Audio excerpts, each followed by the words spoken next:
All right, we are recording. Good morning, everyone. Thank you Morning, for joining everybody. us. Hi. I've put some links in the chat for some things related to archives and archival records. I have a search link in the chat for archival records in our catalog. And Hey, Heather. Hey, hi. could you repost them? It doesn't, if you put them in before someone signs in, it doesn't carry over. Like, I don't see anything in my chat Oh, right now. gosh, of course. Yeah, let me repost those. Thank you for letting me know. Okay. Are folks seeing those now? Thank you. Sure, no problem. So there's a link to a search in our catalog that'll bring up a whole bunch of bibliographic records for items in our archives at our research center. Our research center is a little strange in that since we're a museum collection, the archives and museum objects are under the aegis of the museum program. And then I take care of the library collections. And what we're doing is putting a bibliographic record in our library catalog with links to the online finding aids, online resources for those archival items. So that first link is a search that will just bring up a whole bunch of records.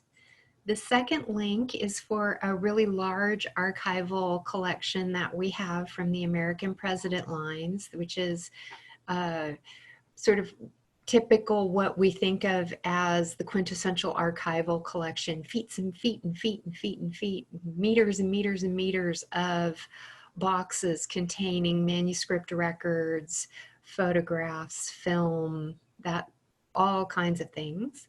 And then we have some digitized archival items online, very few. But then the third link is a link to a record for one of our digitized films in our archives. And then the last link I've shared was something I just happened to come across.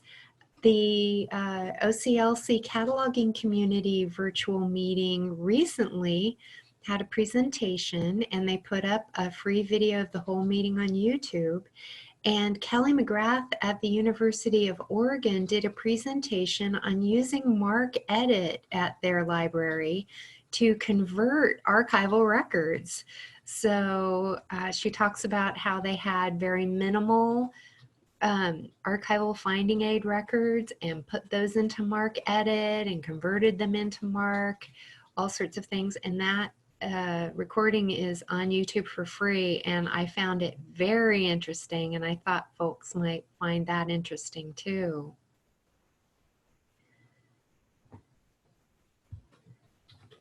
Yeah, that's great. Thank you, Heather. That'll be interesting. Yes, thank you. You're welcome. So has anybody brought any particular questions or issues or things of interest relating to records for archives and KOHA?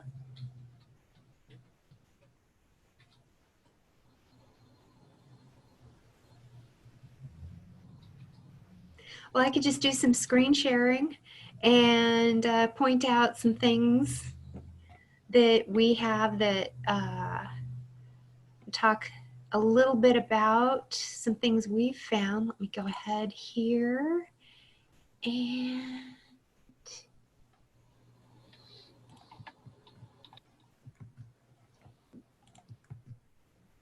all right. Can folks see my screen? Great. So one thing that I find about archives and archival records and having bibliographic records in the catalog and getting archival finding aids online is a lot of times people ask, why do this? And something I like to point out to people is a Google search. And the Google search for American President Lines archives shows, boom, the top hit is our finding aid on the Online Archive of California. And Wikipedia articles on companies and topics related to what you might have finding aids for oftentimes will end up linking to something like a company history that you've put into your online finding aid. We also mention on our website some of our major archival collections. And again, links will show up really high up in Google search for the archival collections. And we're very fortunate to be participating in the Online Archive of California. And let me show you here. It's a wonderful host for finding aids. It is searchable. It will also host links to images if you have. Let me show you that, which sometimes works better than others. This is a monstrously huge finding aid. But there are other options. One of them that I think could be useful if people don't have access to a repository such as the Online Archive of California that's designed just to host finding aids would be something like the Internet Archive. We don't put our finding aids up on the Internet Archive, but we put our digitized library materials up. And I think that it would be a great way to put up finding aids as well. It's completely easy.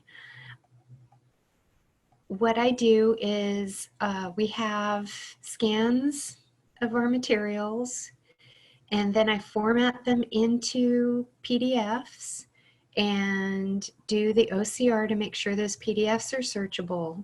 And then I upload a PDF into our collection on the Internet Archive.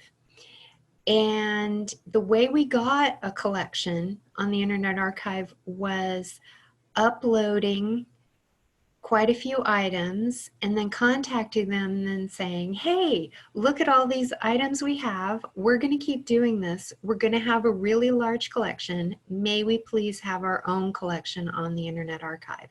And then they enable that so that all your items are together. And uploading to the Internet Archive is completely free. And it's really easy. I'll do a quick, let's see. Yeah, I'll do a quick look at the back end here so folks can see that. You just hit upload. You drag and drop your file here. And then you're going to get, pretty easy, pretty standard. And then let me go to one to show you a typical edit the metadata view. I don't have anything ready to go right now to show you the exact one, but you can upload a MARC record also if you have that, but if you don't, it's pretty easy just filling in the textual fields. And I think, yeah, we can go here to edit. I want to change the information. And the screen when you upload is actually simpler and easier than this one, but it's fairly easy to see where you can just put in the information that you have, description, subjects, notes. Contributor is important to get it just exactly the same every time because that contributor field will help you search and have people find your resources. And a lot of this information here is populated when you upload, and then you just hit submit. And I'm going to go back since I don't actually want to edit it. And when you upload your PDF, the Internet Archive then will automatically create all these other formats for free, automatically, without you having to do anything. Even Kindle. And then there's a great advantage so that anybody searching in the Internet Archive, when they go and search here, they can search based on the metadata that you've put in, those subject headings, that creator, those notes, or they can also search within the contents of the item. So if you uploaded something like a PDF of your finding aid, everything within that finding aid, if it is a searchable finding aid, will be searchable here for the search text contents. So granted, this isn't something we've done ourselves, but I thought it might be an option for smaller places that don't have other options for getting their finding aids online, or they don't have something like the Online Archive of California. So I'm going to go ahead and stop my screen share, come back here, and let's take a look in the chat and the comments. Right, it helps, yeah, advance your Google search hits, yep. And another comment, oh yeah, marking up the finding aid in HTML and adding an 856 to the record, images handled by electronic record sections, yeah.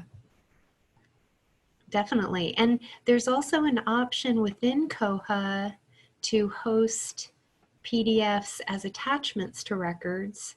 And again, though, this isn't something that we've done.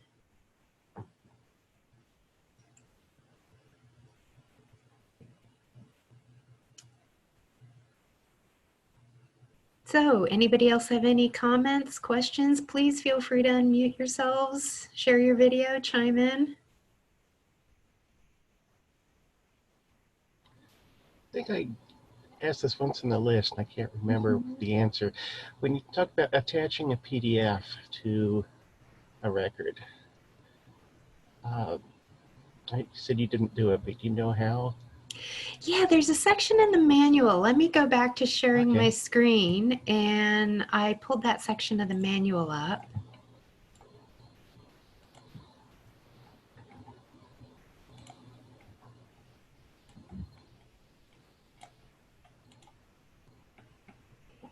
Here we go. I'll put the link to this section of the manual in the chat. And so it's attaching files to records. So if you'd like to upload files to Koha, here it talks about the settings and then uploading new files.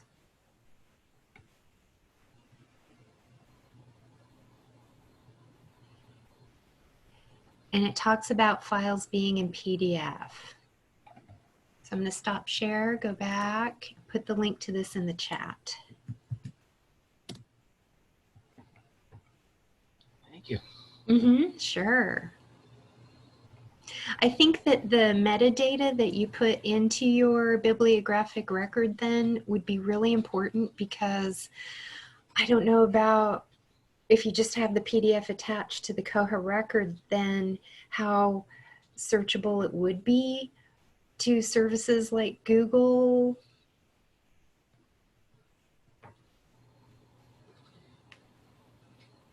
Actually, I'm thinking of it in context of the MedStar Authors Catalog that I run, and we compile a print bibliography each year. Oh, yeah. And I've been uploading those on a separate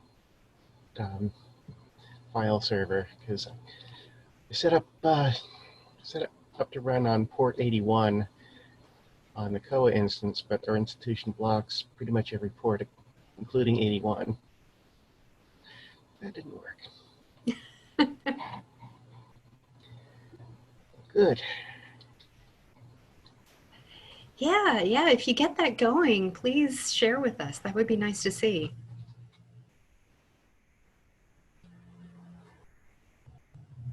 As soon as I process a couple hundred records that I haven't actually gotten to over the last few months.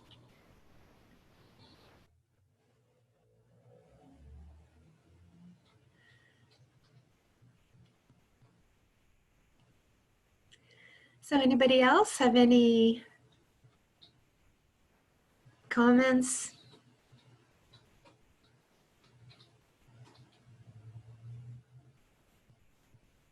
We can also open it up to anything related to cataloging.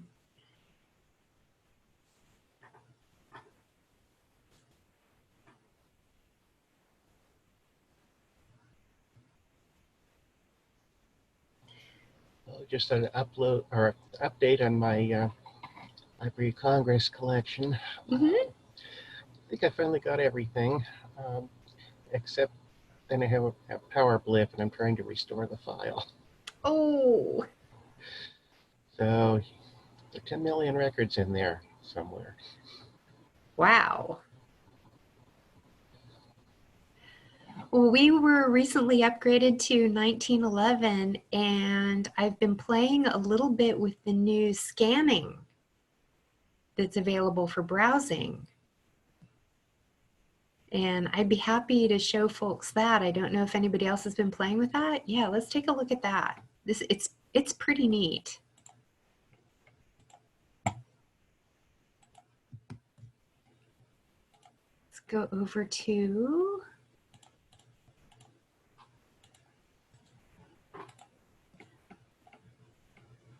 our catalog here. And let's see, I have to admit, I'm a complete newbie with this feature. Here we go. So let's see, let's do something huge like fiction. And little box here, scan indexes, search, and you get some terms. Let's do that again with something bigger that we would get in our catalog, like ships.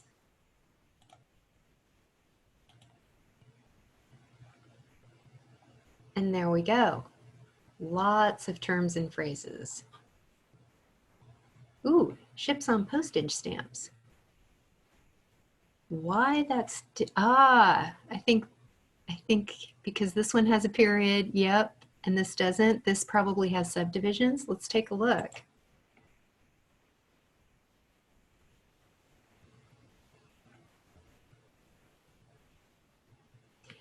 I think this is really cool. It's a first step towards the browse feature.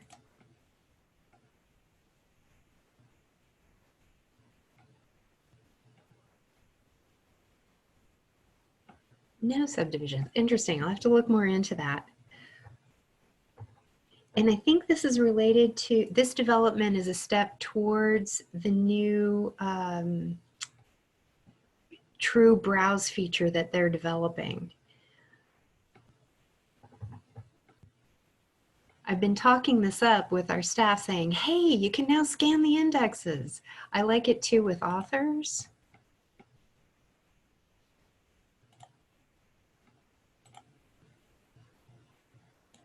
Let's do Smith. Oops, forgot to hit the scan index button. It is so new.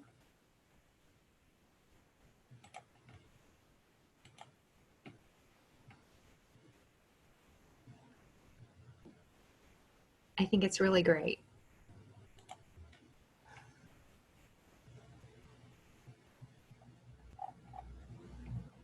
And let's go over to the public interface.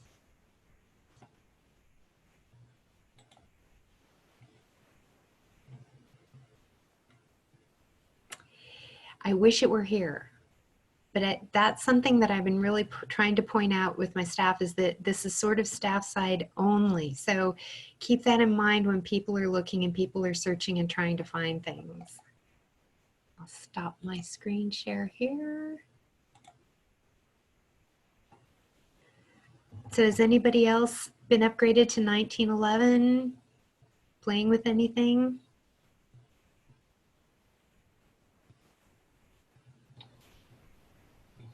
I think that when I moved our server off-site, I upgraded to 1911, but I haven't had much chance to play with it because I've been doing other things. Yeah, it's pretty new.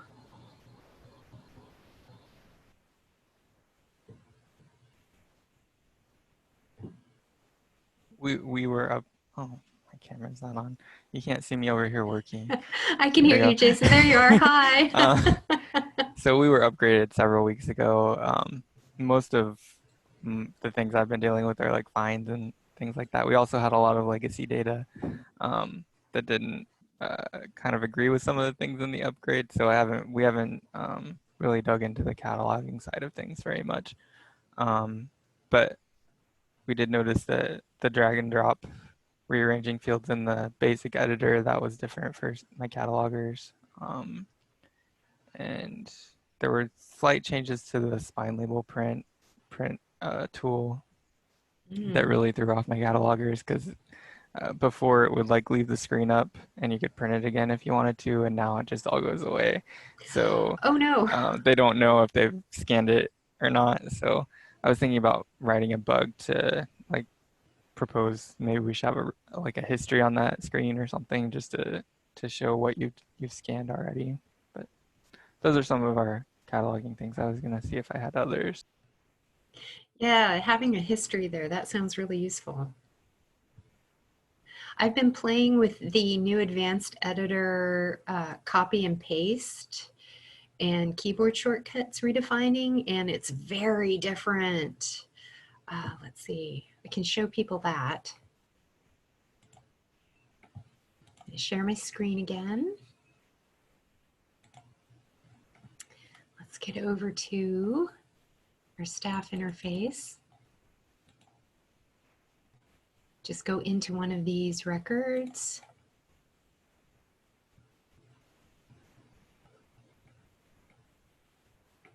Get onto the advanced editor.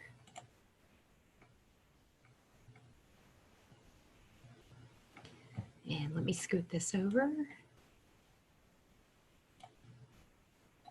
So the little clipboard here, the Koha clipboard, is the new feature, and it has very cool new keyboard shortcuts. Notice I've redefined my copy current field to Control Z, but out of the box it's Control C, and copy current subfield Shift Control C are new. So if you're in a field and you do the keyboard shortcut to copy the current field, the whole field goes over into your clipboard, and then you can paste it. Oops. I keep hitting Control Z, Control V. You can paste it with, I think it's Control P. Nope, here we go. Let's open that in. Again, I have to remind myself, I'm very new to this. Paste selection from keyboard, Control P. Okay.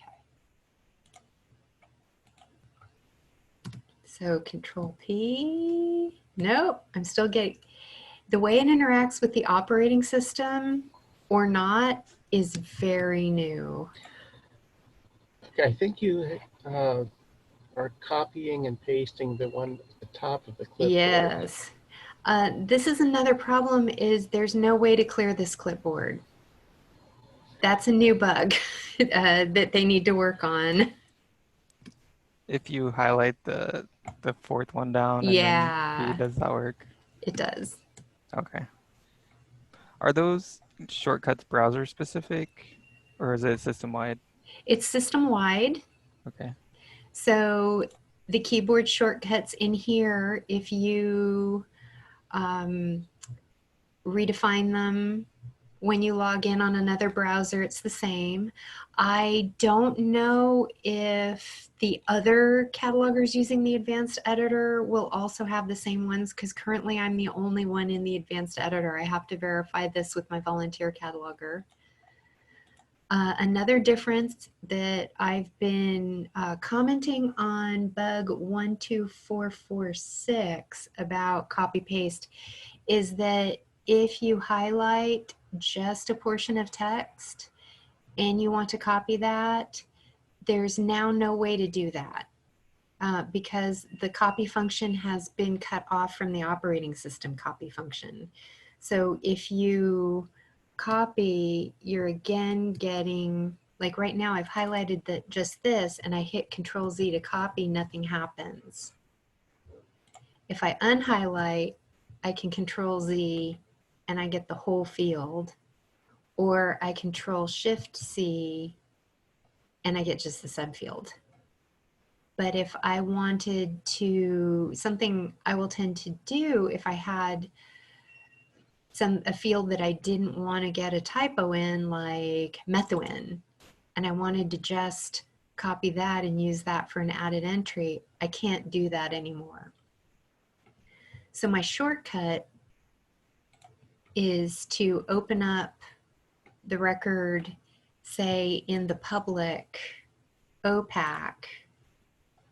I would go, say this were the same record, in the public OPAC, maybe go to the mark view, view plane, and then because I'm not in the advanced cataloger here, I can then use the operating system to highlight something, copy it, and this is why I kept Control C for that. And then theoretically I would be able to go paste it in here. Yes. No. Still, I still have that. So I'm still working on this, working on the workarounds for the new copy and paste.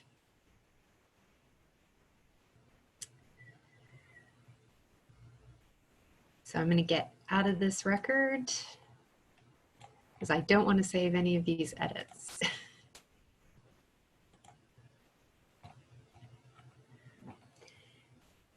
And let me go over to Bugzilla and I'll put the bug in the chat related to highlighting and copying just a portion of text.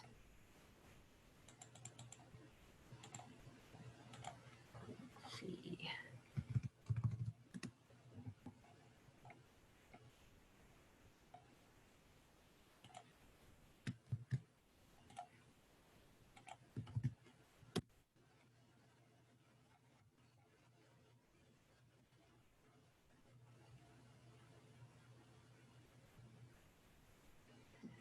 Well, does anything else people would like to chat about?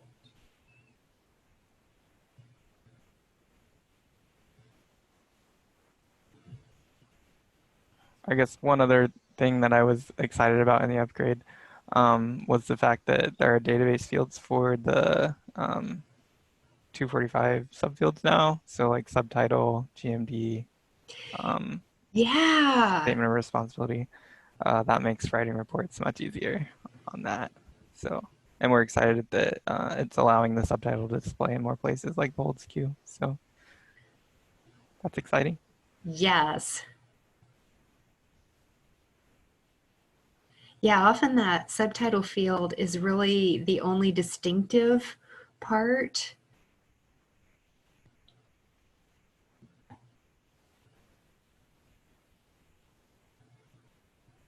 Yeah, I think 1911 has a lot of new features that are really useful.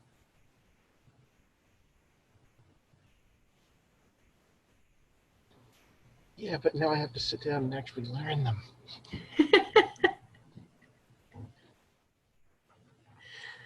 Or just bring them up here next time and we'll all go through them together.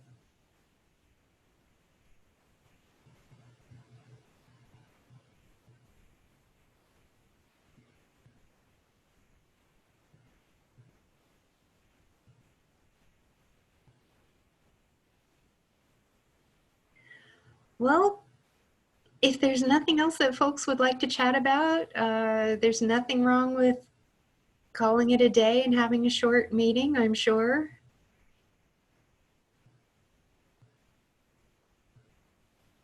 I think someone's calling my name. Okay, well, it was good to see you, Fred. Well, I think I'll stop recording